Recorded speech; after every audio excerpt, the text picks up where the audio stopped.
Now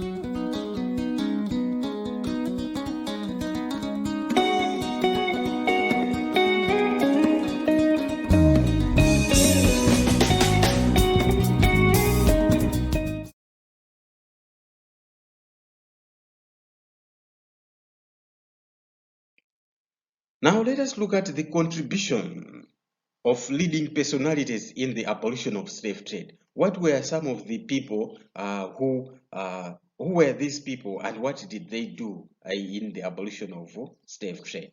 So abolition personalities in Britain are the ones we are going to start with. So in 1787, a society for the abolition of slave trade was formed in a parliament after the motion to condemn slavery and slave trade failed and left in 1776 in Parliament. So William Wilberforce was an agent of the society in Parliament. So William Wilberforce in Parliament, he was an agent of the Society for the Abolition of Slave Trade that was formed in 1887 because the motion to condemn slavery failed in Parliament and it was just abandoned in 1776. So William Wilberforce took it further. So we talk of Granville Sharp. Granville Sharp, he was born on 10th November 1735. He was the son of Thomas Sharp. He was a lawyer by profession, and his first involvement with the abolition was in the case of Jonathan Strong. So being a lawyer, he was once involved in the slave case involving Jonathan Strong. So Jonathan Strong's case is what we have to look at a bit. So he was a young black slave from Barbados who had been so badly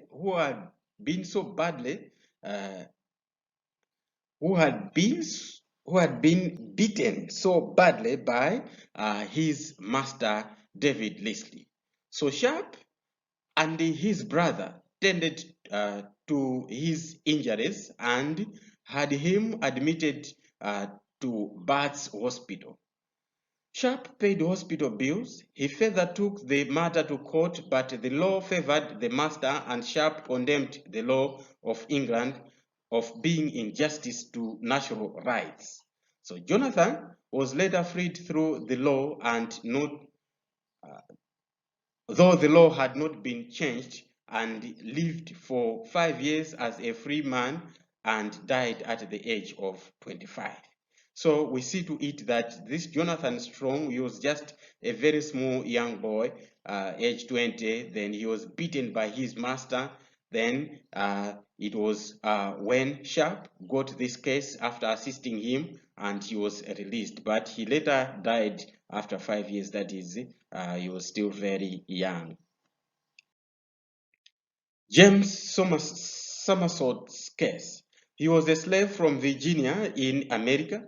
He was sued by his master Charles Stewart in 1769, but members of the public paid for his lawyers. James was sued because he had run away in October 1771 and caught later. So the lawyers gave their services for free of charge, but Stewart's costs were met by the West Indian planters and the merchants. So Sharp delivered his judgment on 22 June 1772, and James emerged victorious. So we see to it again that Granville Sharp, he was there as the judge this time. Then he delivered the judgment on behalf of the slave. Then Zong massacre, the Zong massacre. Sharp was also involved in the case of Zong massacre, where more slaves lost their lives.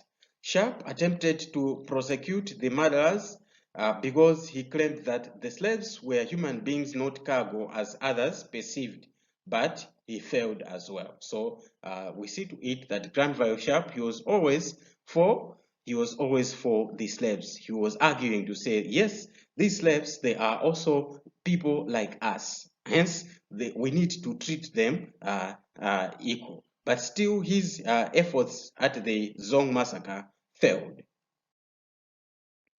The other one, apart from Granville Sharp, was this one, William Wilberforce. William Wilberforce. So this one, he was a Christian and a Yorkshire member of Parliament in Britain. In 1787, he joined Granville Sharp and Thomas Clarkson in the abolition of in the abolition campaign against slave trade and slavery. He became the spokesperson for the anti-slavery group in Parliament. In 1791, he influenced the British Prime Minister William Pitt and members of the legislature to pass bills on the abolition of slave trade. So William Wilberforce, as a member of Parliament, he joined with others to say, no, we need to stop slavery, until he convinced or influenced the Prime Minister in 1791. So the Prime Minister by then was William Pitt. You have to take note of that. The successor of Pitt, or William Pitt, in 1807, Charles James Fox, as Prime Minister, illegalized slave trade in the British Empire. So, stiff punishment was put in place on all slave traders. So we see Charles James Fox, he made slavery or slave trade to be illegal, and that anyone who is found dealing in slavery was to be punished severely. So in 1823, the Anti-Slavery Association was formed with the task of publicizing information on the evils of slavery. So we see in 1823, there was the Anti-Slavery Association, which was mandated to inform people about the badness of slavery. So William Wilberforce, he died in 1833. Fortunately, slavery was abolished throughout Britain, or the British Empire, as a law was passed in the British Parliament in the same year. So in 1838, slave trade came to an end in the British Empire, and slave owners were compensated for their losses in the trade and material possessions. So we see to it that William Wilberforce died in 1833, but lucky enough was that by that year, slave trade was abolished. The law was passed to say now no more slave trade. And in 1838, the slave traders, they were compensated for their losses, because all those slaves that were under them, they were freed, and the materials that were grabbed, they were also compensated for that.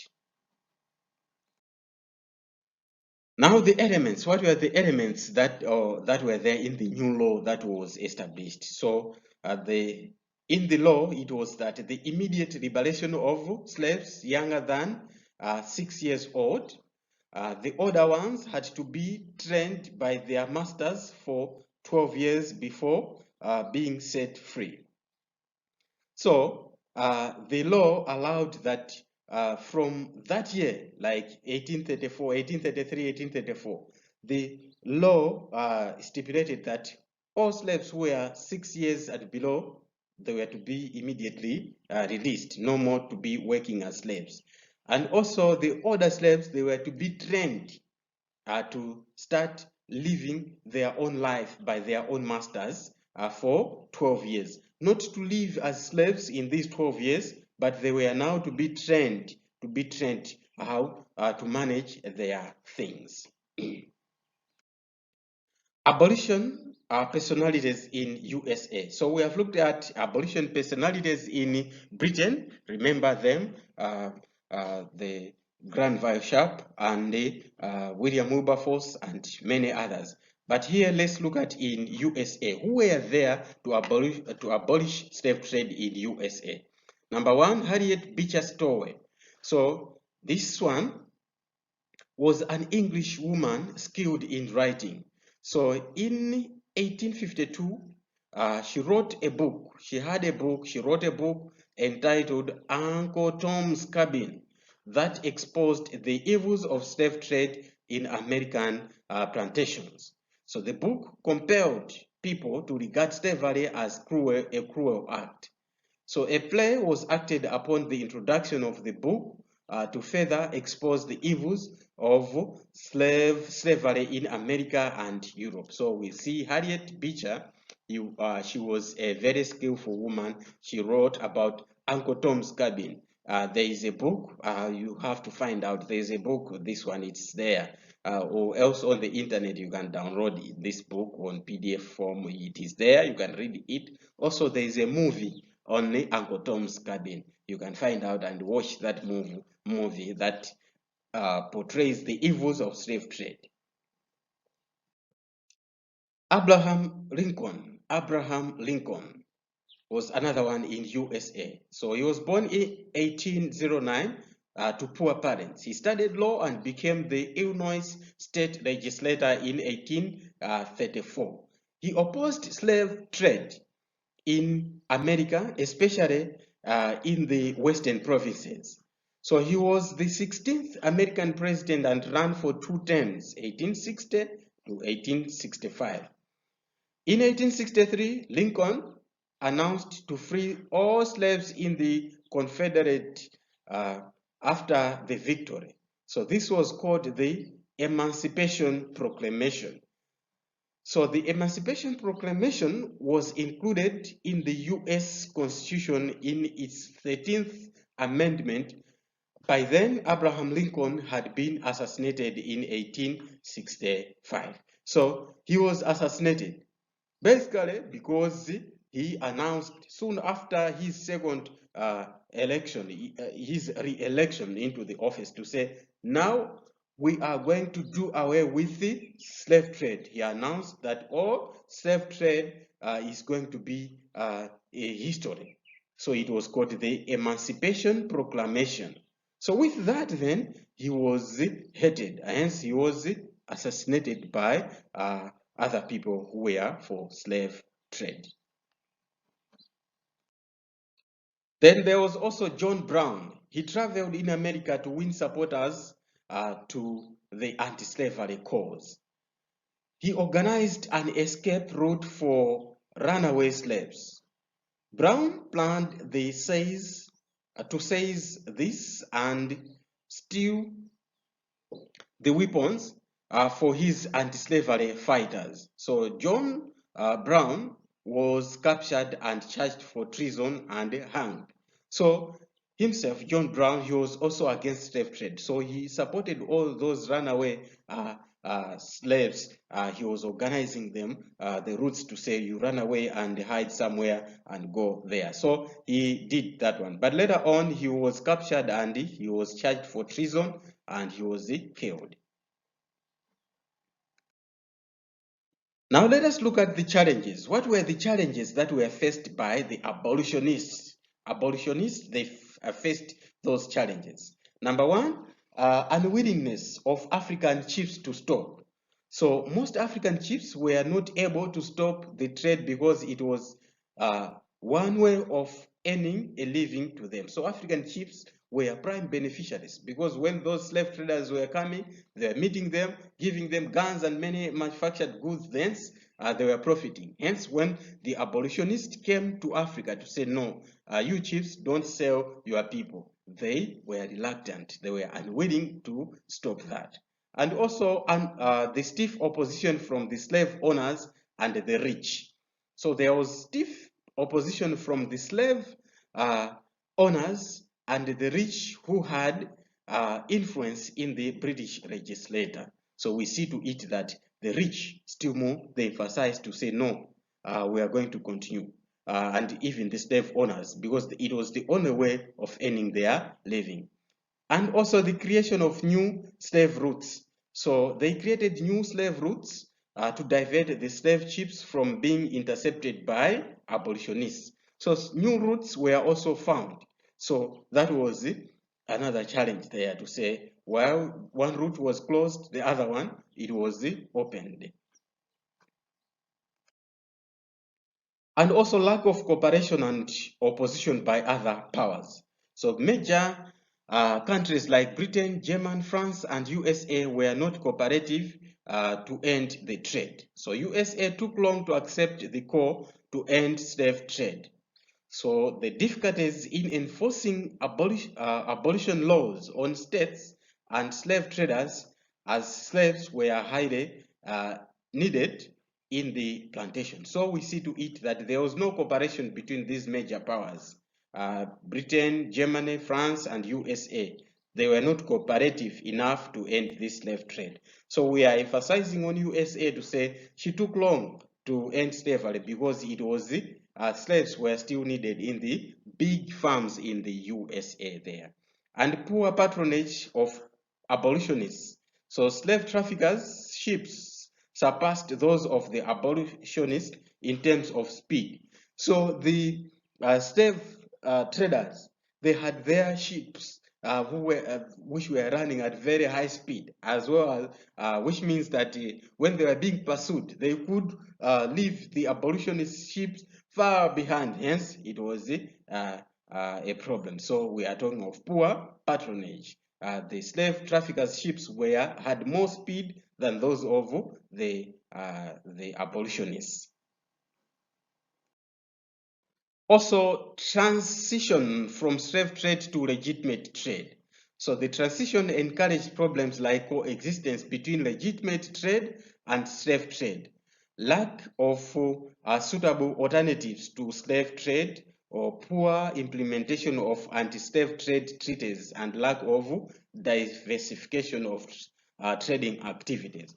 People, they did not see an alternative to slave trade to say, if we stop this a 500% profit business, what other business am I going to do that can give me profit? So people, they failed to understand that legitimate trade can also grow bit by bit. So they failed to, these things, they failed to coexist together to say legitimate trade and slave trade. No, they failed to weigh, hence they proceeded with the same. And also creation of plantations in the East Coast. Some stopped exporting slaves to America or the Middle East. They instead used the slaves to work in the plantations along the eastern coast. So they opened the coast, the plantations, bigger plantations like France. They opened in Seychelles and many other islands in the Indian Ocean there. So they needed still slaves to work there while they were not exporting them very far. Now let us look at the results, which are the effects of slave trade. So slave trade had both positive as well as negative results on people as well and the continents involved. So as you have seen to this far, you can even agree to say yes, slave trade had some effects both on the people as well as on the land. So what were these? So let's start on the effects on Europe. The positive one. Ship owners and industrial owners, they became rich after ferrying goods, slaves, and raw materials.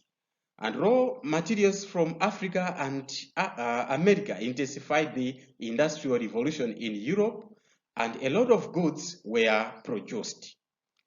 And also, most states in Europe got developed due to use of slaves.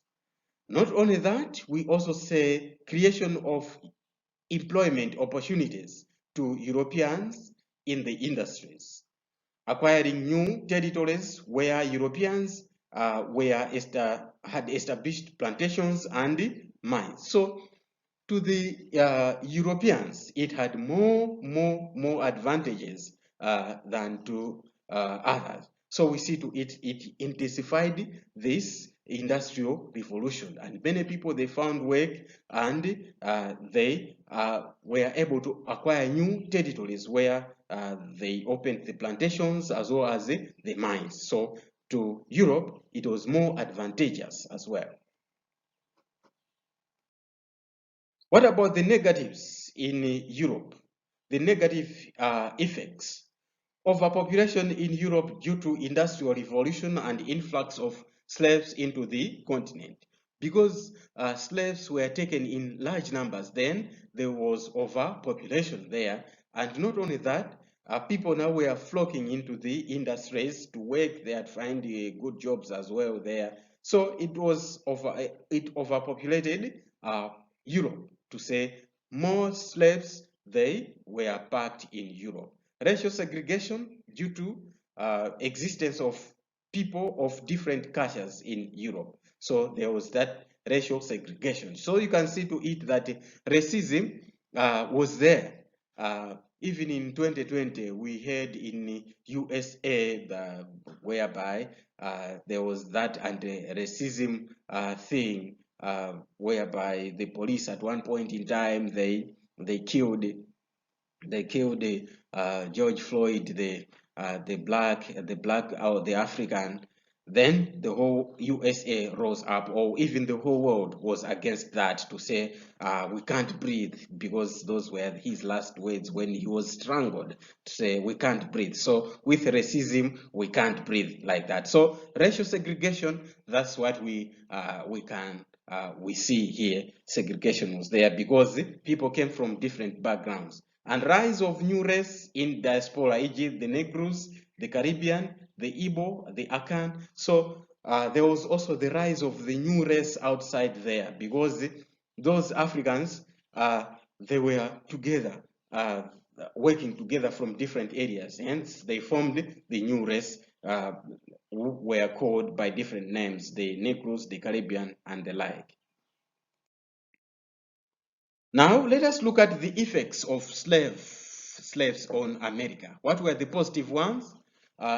America developed because of slave trade with Europe and cheap slave labor, and trade routes were also improved in the interior of America. So you see to it that America developed so much because of that slave trade with Europe, and they were the trade routes, they were developed in America. And the negative effects, America's population increased due to slaves and Europeans who settled in the New World. So the Europeans, they were flocking to America. The slaves who were there also increased the population. And cultural transfer of Africa, cultural transfer from Africa to America. That is, new religions were introduced in America from Africa.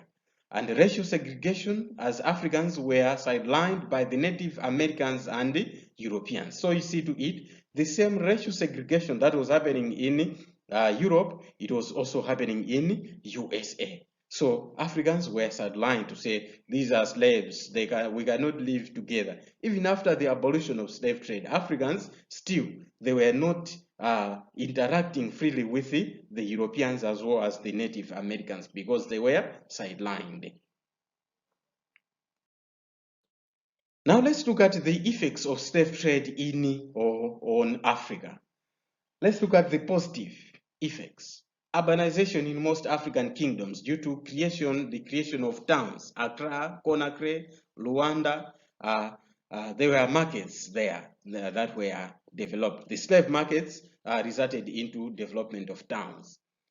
Foreign manufactured goods products were introduced to Africa, e.g. guns, we talk of clothes, beads, mirrors, alcoholic beverages. They were introduced in Africa.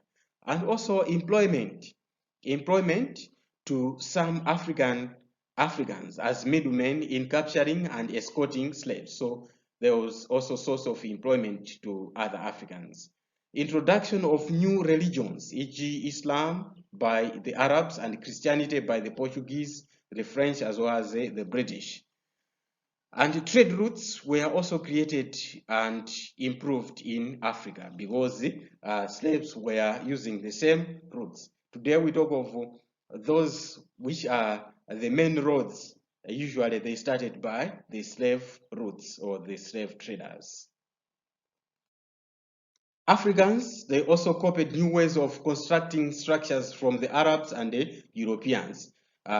Area-owned Africans were living in caves, in huts, not so looking good, but with the coming of the Europeans, who started to build like the stockades, the sheds, the forts, and the like. Then Africans started to build big buildings, copying the Africans and Arabs.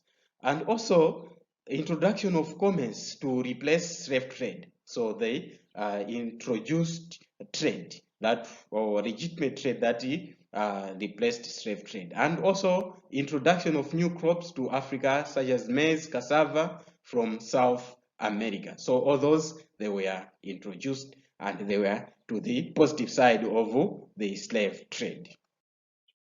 What about the negative? What were the negative effects of slave trade on Africa? Or number one, colonization of West Africa and human sacrifice increased during the slave trade because people were giving out people. They were giving out their friends or their relatives to say they were selling out. It's the same as human sacrifice. Promoted tribal wars, hatred, due to presence of guns, and it led to depopulation of African societies. So if we talk of the negatives, there are so many because Africa depopulated.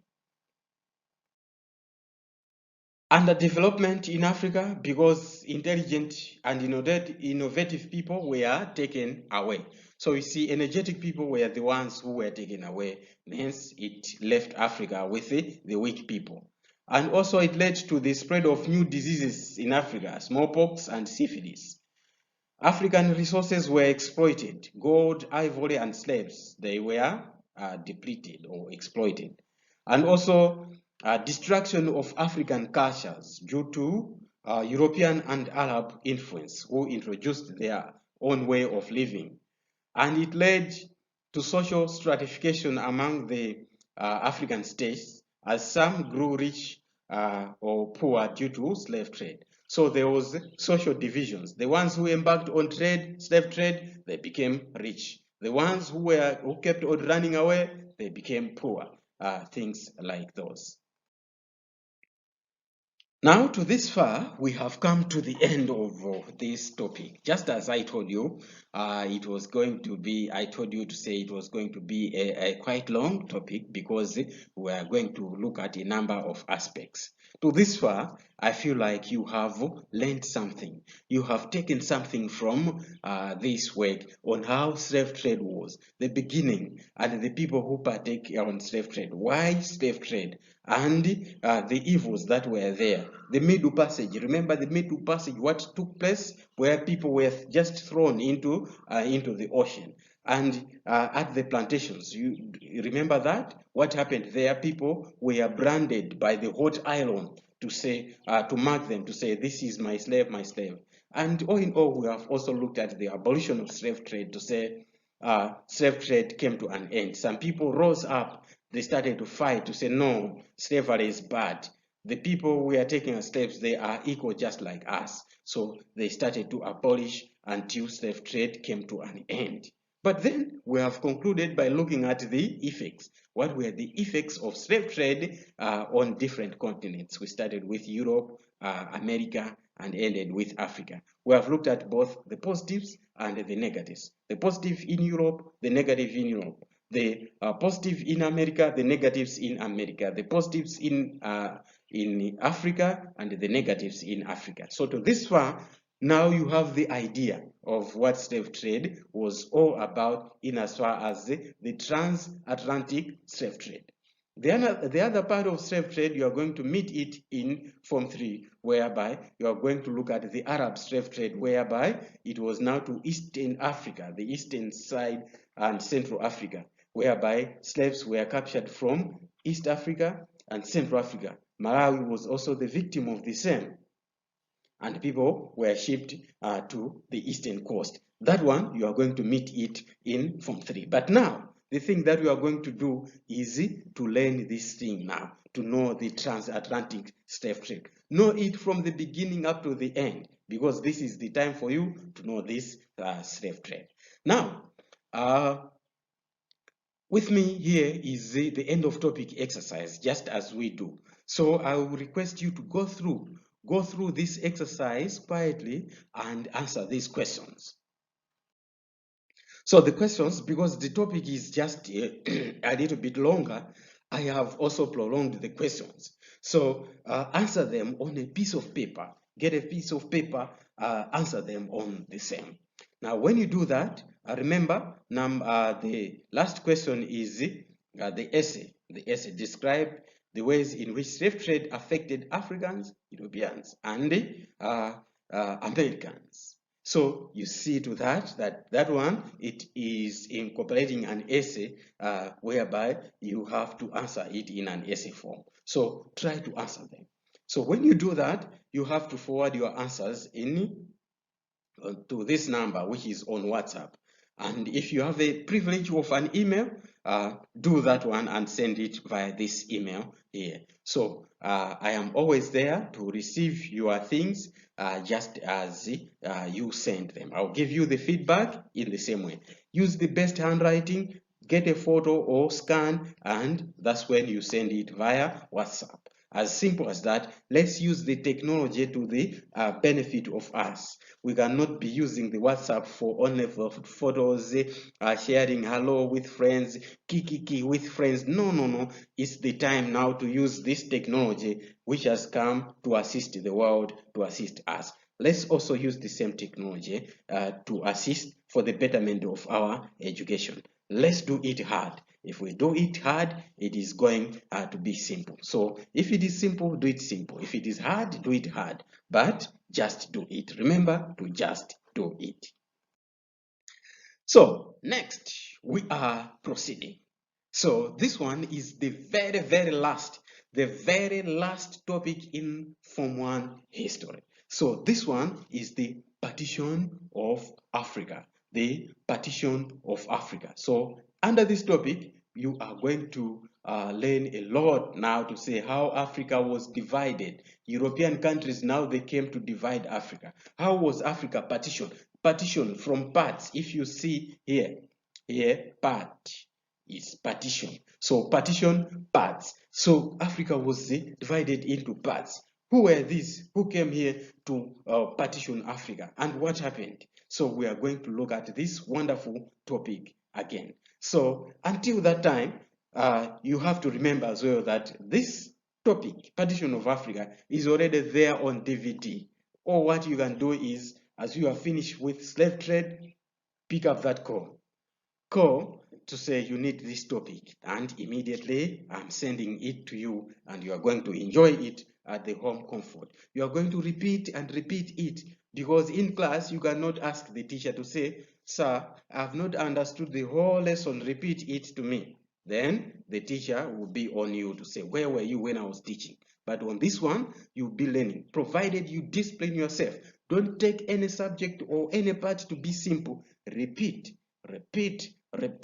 and repeat again. You find that these things will be part of you. Come exams, you will just excel. You just do it better, and you'll be better. So until next time, thank you so much. Simutaya nthawi yanu kufunafuna maphunziro muzakhala wotumidwa moyo wanu wonse. Ngati simuphunzira anthu azingokutumani. Ajala kalime, ajala kuchwe manyazi, ajala katende yanti, ndipo anthu ophunzira wandu wotumanso kwambiri. Ndiye ngati simuphunzira, skulu akuyikirani apa mukhala otumidwa.